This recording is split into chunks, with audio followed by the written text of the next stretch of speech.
Says, what's Rob's thoughts on Disney attempting to get into the anime business? Apparently, they tried to buy some anime studios directly, but were shot down. 2016, when Disney was still going really hot, there was even talks of buying Nintendo internally. Nintendo was What? not interested in the slightest, in case you're curious. I'm not surprised. They definitely would have loved to have bought and owned Studio Ghibli entirely. Iger's MO has been, buy, and that's a studio he would love to get his hands on. Japanese studios, as much as they love working with the West, they don't like being owned by the West. I wonder what would happen if Ghibli was bought by modern Disney. Oh wait, like everything else they bought, turned to hot garbage. I remember in 5th grade, my first Ghibli film was Princess Mononoke. It was at a sleepover with 2 of my friends, one who just transferred to my school. And we became really cool because he also watched anime, something that was really rare back then because despite what many may say, anime wasn't always cool. We were at a video store and my dad asked the store clerk, hey, my sons are really into these Japanese cartoons. What would you recommend? And the store clerk recommended Princess Mononoke. I recently rewatched it and I thought, man, this is even better as an adult. There's so many themes to tackle in that movie, one being rage and how easily it can corrupt you and blind you, turning you into the very thing you hate. And I remember learning Disney wanted to censor it and edit it down. In 1996, Disney struck a landmark deal with Ghibli and became the new official distributor of their movies in America. And things got a lot worse when it came time for Disney to release its dub of Princess Mononoke. It's not the type of film that execs in California wanted to release under the Disney banner, so Princess Mononoke was shifted to Weinstein's Miramax, which belonged to Disney at the time. Now, for Ghibli to even consider signing this distribution deal, Disney had to agree to Miyazaki's no-cuts policy. Being the arrogant prick that he is, Weinstein decided that he was going to ignore the terms of the agreement with Ghibli and cut Princess Mononoke down from 135 minutes to just 90 minutes. When Steve Alpert told Weinstein that Miyazaki would never agree to this, he flew into a rage. Alpert recounted the conversation in his memoir, revealing that Weinstein told him, if you don't get him to cut the fucking film, you will never work in this fucking industry again. Do you fucking understand me? Never. Weinstein eventually got the chance to plead his case to the man himself when Miyazaki came to America, but the answer remained the same. Speaking in 2005, Miyazaki said, I did go to New York to meet this man, this Harvey Weinstein, and I was bombarded with this aggressive attack, all these demands for cuts. I defeated him. Princess Mononoke was released in its entirety just as Miyazaki wanted, and his relationship with Disney became pretty smooth for a while. And Miyazaki, being the base creator I wish other creators were, just refused to do so despite the bullying tactics Disney were so used to getting away with. Even watching that movie as a kid, I could highly appreciate it. Not offended or put off from what Disney wanted to censor out at the time. The blood, the violence, to me was very necessary to demonstrate the themes being delivered in this masterpiece of a film. As I mentioned in another video, I really think Japan gives their child demographic way more credit than we do in the West, or at least America, to be able to handle certain mature themes being shown to us. But thankfully, Miyazaki is someone who remains true to his vision, his art, uncompromising like other creators and visionaries, such as Steve Jobs, Kanye West, Michael Jackson, perfectionists who refuse to waver when it comes to what they produce and create. And now more than ever, that type of attitude is necessary for all true creators to adopt.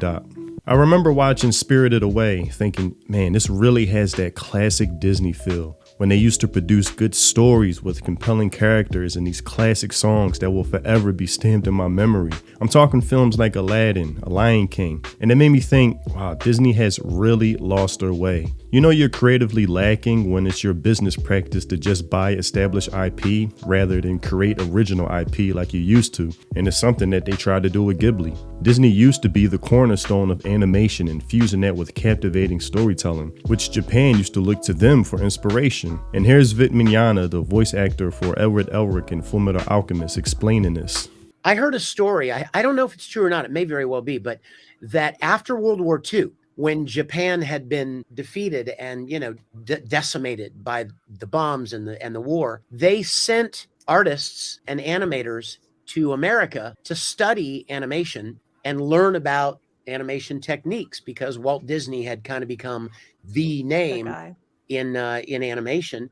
And they went home saying, we don't have the money to do something like that. We can't afford that kind of elaborate spectacle of animation. And so what they decided was to focus more on story and developing deeper, more compelling stories and characters, because they couldn't afford to put the money into the animation. That's why anime has a certain look. That's why it's not full frame rate. That's why they reuse. That's why personal freeze, like the character will freeze, because they couldn't afford. They couldn't afford it. A few minutes. But it's really amazing how it's so come much full sense. circle now. And so many animation companies in Western production now are trying to imitate the anime style. And traditionally, the anime people that came over to study Western animation, they took home what they could learn from it and developed it and embellished it and made it their own. And it's really interesting how it's come full circle now.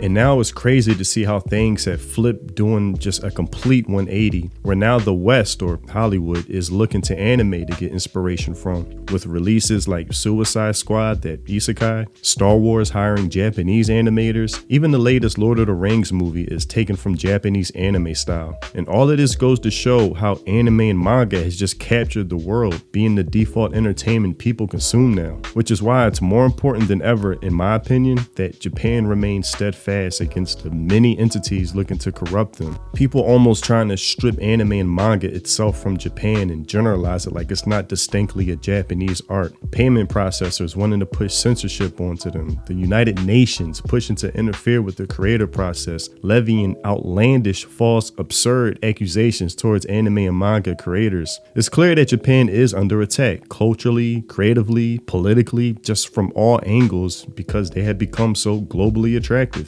I remember seeing an article of a Japanese executive working at Disney, and with the aim to make anime now appeal to the global audience. And I just thought, man, that's such a huge mistake. Without you doing that, the globe has already taken a liking to anime. And the minute you do attempt to do that is when you lose the very essence of what makes anime attractive in the first place, becoming generic like everything else, having the Japanese identity being stripped out of it. But with people like Miyazaki remaining firm in his ways, hopefully other Japanese creators will follow suit. I mentioned before how the Vinland Saga editor refuses political correctness from the West, and how the president of the Naruto studio refuses Western standards, how the Gundam creator warns anime studios to not follow in Disney's footsteps. And with all of these leading the charge, there is faith that anime will remain anime and Japanese in origin and not corrupted by the West.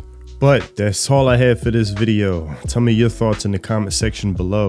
If you haven't already, check out my music on Spotify, link in the description. If you enjoy those Samurai Champloo lo-fi mellow boom bap vibes, then my music is definitely for you. Thanks for watching, and I'll see you in the next video. Free think, peace.